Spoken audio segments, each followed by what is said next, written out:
Hello and I welcome you all to my this session. आप सबको मेरी तरफ से जय हिंद।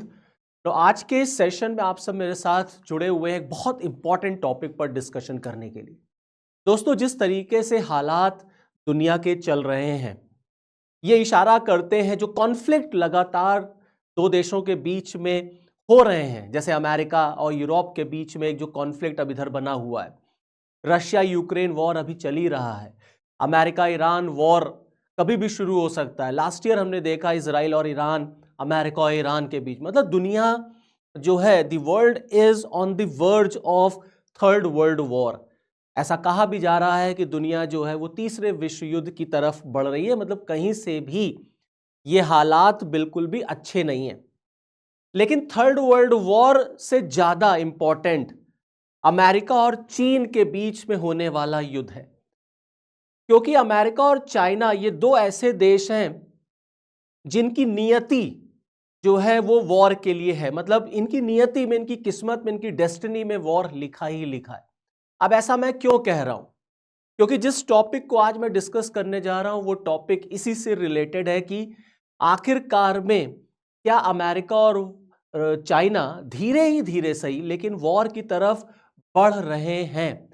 क्योंकि मेरे पीछे जो आप ये फोटो देख रहे हैं, स्लाइड देख रहे हैं, ये एक बहुत फेमस पर्सनालिटी की फोटो है जिनका नाम है ग्राहम टी एलिसन।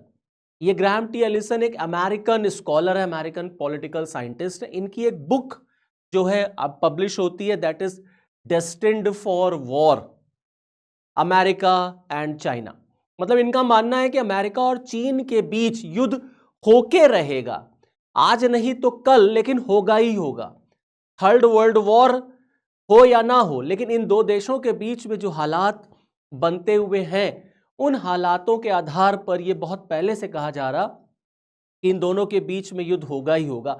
और आप देखिए जिस तरीके से अमेरिका और चीन के बीच में रिलेशंस चलते हैं और जिस तरीके से इन दोनों के बीच में हैं सारे संबंध, वो कहीं ना कहीं ये दर्शाते हैं कि वाकई में इन दोनों देशों के बीच युद्ध होना तय है। अब ऐसा क्यों कहा जाता है, या ऐसा कहने का आधार क्या है, इसके पीछे लॉजिक क्या है? तो इसके पीछे लॉजिक दिया जाता है एक बहुत फेमस ग्रीक या एथेंस के हिस्टोरियन का, एथेनियन हिस्टोरियन का, जो कि एथेंस के मिलिट्री कमांडर भी थे, जिनका नाम था थियोसीडाइडस। और इसको कहा जाता है थियोसीडाइडस ट्रैप। तो थियोसीडाइडस ने दरअसल एक ऑब्जर्वेशन दिया। इस ऑब्जर्वेशन के बेस पर ही ग्राहम टी एलिसन अपनी ये बात कहते हैं। तो थियोसीडाइडस का जो ऑब्जर्वेशन था वो दरअसल पेलोपोनेशियन वॉर को लेकर के हुआ था। एक बहुत फेमस वॉर, पेलोपोनेशियन वॉर लड़ी गई थी, और ये वॉर लड़ी गई थी दरअसल एथेंस और स्पार्टा के बीच में। एथेंस और स्पार्टा, और एथेंस और स्पार्टा के बीच में जो ये वॉर हुई ये होनी तय थी। मतलब जब आप कहते हैं ना कि दो देशों के बीच में युद्ध होना तय है, ऐसे कई उदाहरण आप देखिए, आपको हिस्ट्री में भी मिलेगा जहां पर ये एकदम क्लियर कट है कि उन दोनों के बीच युद्ध होना तय था। इसी तरह से अमेरिका और चीन के बीच में भी युद्ध होना तय है, आज नहीं तो कल होगा ही होगा। हम चाहे इकोनॉमिकल वॉर देख ले, चाहे मिलिट्री वॉर देख ले, आप देखिए इकोनॉमिकल वॉर होती ही होती है, मिलिट्री वॉर उस तरीके से भले ही ना हो, लेकिन आज नहीं तो कल वो भी हो जाएगी। तो इसका आधार दरअसल एथेंस और स्पार्टा है, जहां पर स्पार्टा एक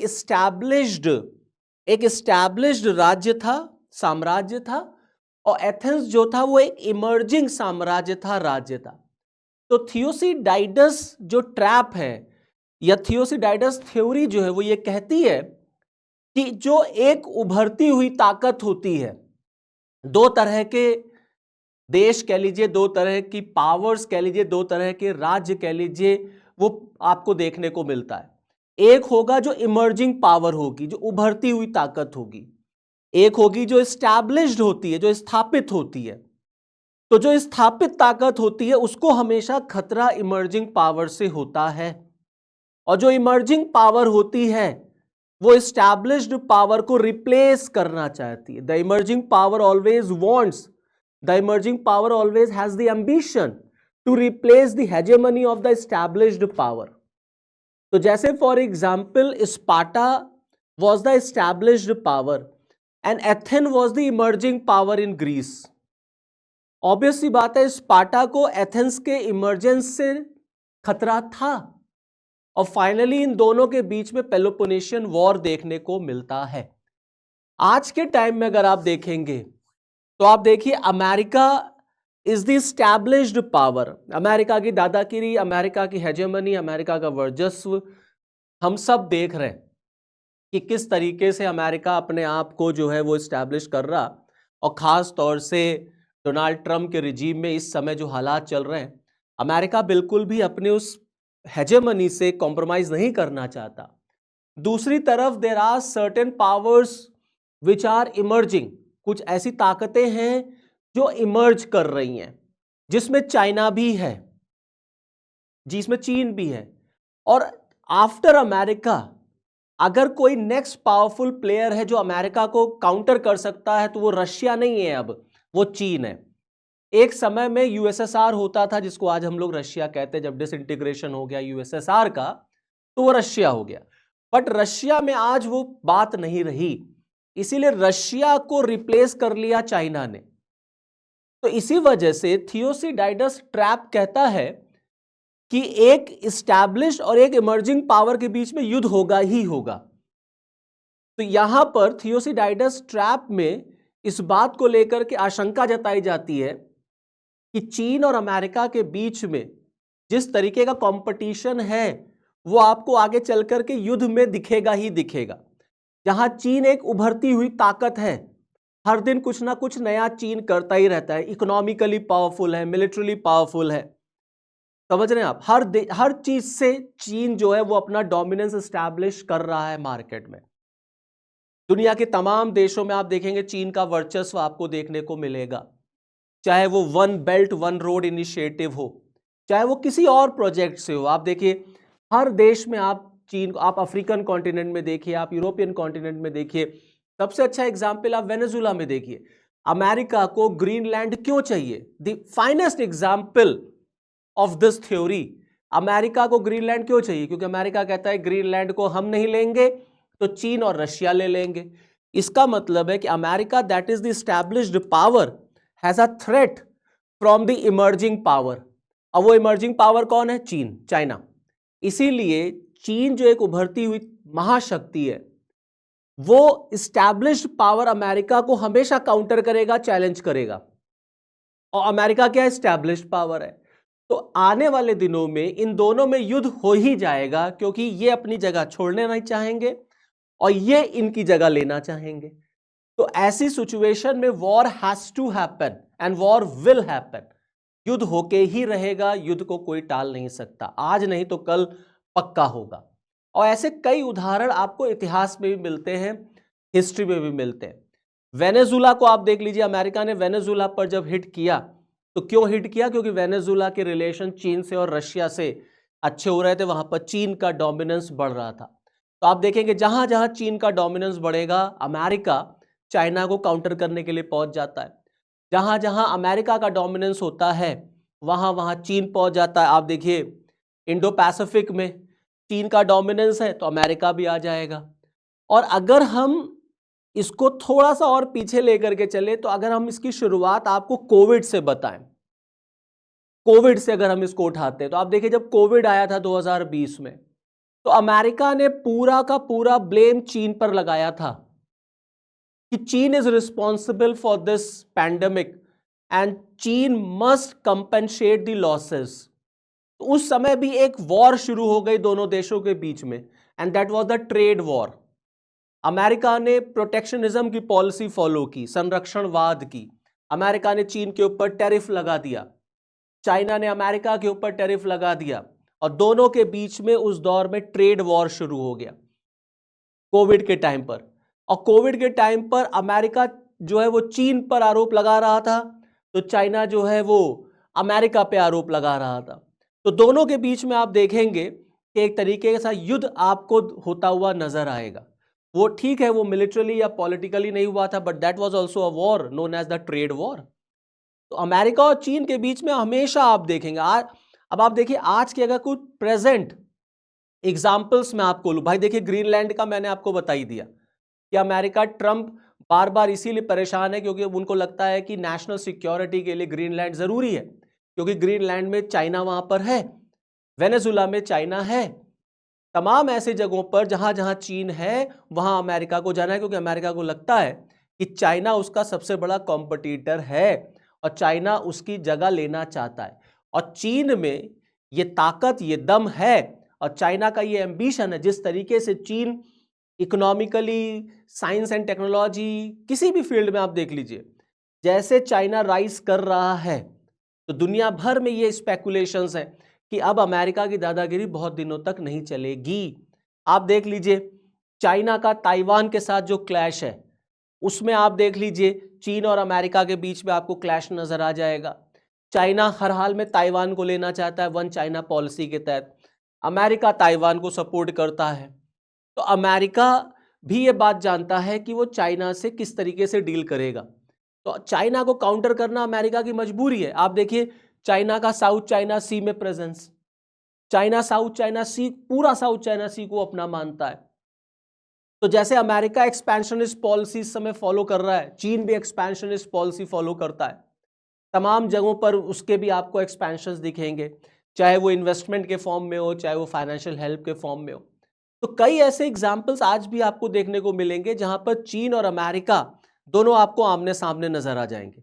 अमेरिका ने अफगानिस्तान को लेकर के कुछ कहा, चीन ने तुरंत काउंटर किया।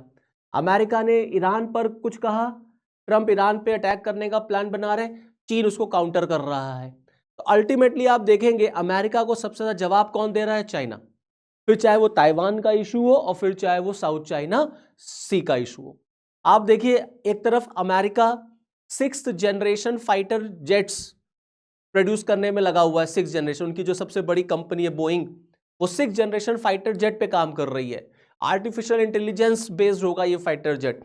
आप देखिए चीन भी 6th जनरेशन फाइटर जेट पे काम कर रहा है। तो अल्टीमेटली अमेरिका को काउंटर करने के लिए कौन सबसे आगे आ रहा है? That is China. तो कुल मिलाकर के चीन जो है उसके में ये ताकत है, दम है कि वो अमेरिका को जो है वो टक्कर दे सके। तो अमेरिका को ये बात क्लियर कट पता है, इसीलिए बार बार ये कहा जाता है कि अमेरिका और चाइना में युद्ध होगा ही होगा। और इसी को थियोसिडाइडस ट्रैप कहते हैं, जहां पर एक एस्टैब्लिश्ड पावर और एक इमर्जिंग पावर में टकराव होता ही होता है। इसका एग्जाम्पल मैंने आपको एथेंस और स्पार्टा का बताया। अब देखिए इतिहास में, देखिए इतिहास में अगर आप देखेंगे in history also you will find certain examples where a established power was in confrontation with the emerging power. जैसे ग्रेट ब्रिटेन, हम सबको पता है एक समय में ग्रेट ब्रिटेन कितना पावरफुल कंट्री हुआ करता था। कहा जाता था कि ब्रिटेन का सूरज कभी अस्त होता नहीं। तो great Britain declares war on Germany. तो ग्रेट ब्रिटेन को काउंटर किसने किया? जर्मनी में। जर्मनी में जिस तरीके से इंडस्ट्रियल रिवोल्यूशन हो रहा था, जिस तरीके से जर्मनी में डेवलपमेंट हो रहा था, उसको थ्रेट किसने दिया? ग्रेट ब्रिटेन ने। मतलब ब्रिटेन को खतरा किससे था? जर्मनी से। और फाइनली ब्रिटेन और जर्मनी में आप देखिए वॉर हो गया। तो कुल मिलाकर के फर्स्ट वर्ल्ड वॉर आप देखिए। तो कुल मिलाकर के ये ऐसे एग्जाम्पल्स हैं हिस्ट्री में जो आपको बताते हैं कि जो थियोसिडाइडस ट्रैप है वो कितना रेलेवेंस है, उसका कितना रेलेवेंट है। आप देखें स्पेन और पुर्तगाल में, जहां स्पेन और पुर्तगाल के बीच में क्लैश हो रहा था, जहां पुर्तगाल जो था एक एस्टैब्लिश्ड पावर थी, स्पेन जो है वो इमर्ज कर रहा था। तो अल्टीमेटली ऐसे कई एग्जाम्पल्स आपको मिल जाएंगे जहां पर ये फिलॉसफी जो है वो अपने आप को प्रूफ करती है। इसीलिए ग्राहम टी एलिसन का मानना है कि अमेरिका और चीन दोनों की नियति में, दोनों की किस्मत में युद्ध लिखा हुआ है। ट्रेड वॉर ऑलरेडी हम देख रहे हैं। आज भी आप देख लीजिए कैसे अमेरिका और चीन जो है आपको अलग अलग इश्यूज पर एक दूसरे के आमने सामने नजर आएंगे। आप देखिए जो ट्रंप ने अभी बोर्ड ऑफ पीस बनाया, उस बोर्ड ऑफ पीस को बाइकआउट कर दिया चाइना ने। China is not a party to that board of peace. चाहे वो वेनेजुला का इशू हो, चाहे वो यूक्रेन का इशू हो, चाहे वो ईरान का इशू हो, तमाम ऐसे इश्यूज आपको मिल जाएंगे, मुद्दे मिल जाएंगे जहां अमेरिका और चाइना दोनों आमने सामने आपको आते हुए नजर आएंगे। और जिस तरीके से दोनों के बीच में एक रेस लगी हुई है नए नए इन्वेंशंस को करने का, वो देख के लगता ही है कि इन्हीं दोनों देशों के बीच में जो है वो युद्ध आपको आने वाले दिनों में नजर आएगा। अमेरिका भी अपने आप को मिलिट्रली और स्ट्रांग बना रहा है, तो इधर चाइना भी अपने आप को मिलिट्रली और स्ट्रांग बना रहा है। कम कहीं से भी नहीं है चीन अमेरिका की तुलना में। आप समझ रहे, इकोनॉमी भी आप देख लीजिए, अगर वर्ल्ड की सबसे बड़ी economy, world's largest economy is if America, China is the second largest economy. तो कुल मिला करके हर क्षेत्र में अमेरिका को अगर टक्कर कोई दे रहा है तो वो चीन। ये अमेरिका को बिल्कुल भी बर्दाश्त नहीं। आइडियोलॉजिकली भी आप देख लीजिए, आइडियोलॉजिकली भी एक कैपिटलिस्ट कंट्री, एक कम्युनिस्ट कंट्री। तो आप हर एंगल से अगर आप जाएंगे तो आप देखेंगे these two countries they have war in their destination. इसीलिए कहा जाता है कि इन दोनों देशों में युद्ध जो है वो ऊपर वाले ने लिख करके दिया है, they are destined for war. तो चलिए फिर इस वीडियो में इतना ही, फिर आगे मिलेंगे नेक्स्ट वीडियो में आपके साथ, फिर किसी और इंटरेस्टिंग टॉपिक पर हम लोग बात करेंगे। तब तक के लिए जय हिंद।